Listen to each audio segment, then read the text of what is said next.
Fundació Mercè Fontanilles fa una feina en el que és la recerca de gent amb motivació per acomplir o assolir un projecte concret, i empreses com la nostra, com Sumarroc en aquest cas, doncs posem en valor aquesta part pràctica dins d'aquest primer pas de la teoria i de la selecció que la Fundació Mercè Fontanilles fa.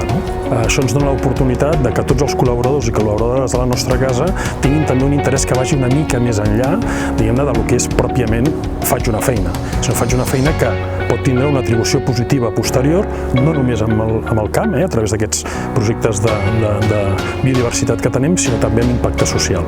Penso que això és fonamental avui en dia amb les organitzacions. No entenem aquest projecte com una substitució de mà d'obra. Nosaltres, dins de l'efecte de poder incorporar gent a dins de la nostra organització, pensem que és bo treballar en fundacions com la vostra, com Mercè Fontanilles, per assolir aquests objectius. He aprendido muchas cosas aquí con gente que sabe tanto, que llevan tiempo aquí, así espero que me saldrá todo bien y que aprendo más.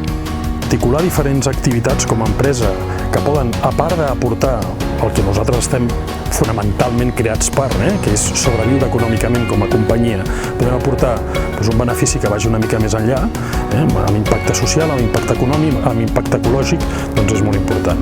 Per nosaltres hi ha un repte molt més important que el Covid. El Covid és un repte global, humà, que ens afecta a tots com a persones humanes. En canvi, nosaltres ens estem afrontant un repte que és molt més de calat, que porta molts anys venint a sobre i que està transformant moltíssim tot el nostre sector, que és el canvi climàtic. A nosaltres ens està afectant i molt el canvi climàtic a tota l'agroindústria en general, però la vinya en particular. El treball. El treball dona dos elements fonamentals. Un és l'econòmic, evidentment, però l'altre també és una integració de persones, perquè treballen amb equips, perquè es relacionen amb altres comunitats i, per tant, jo crec que és probablement de les millors maneres en les quals una persona es pot integrar en un entorn.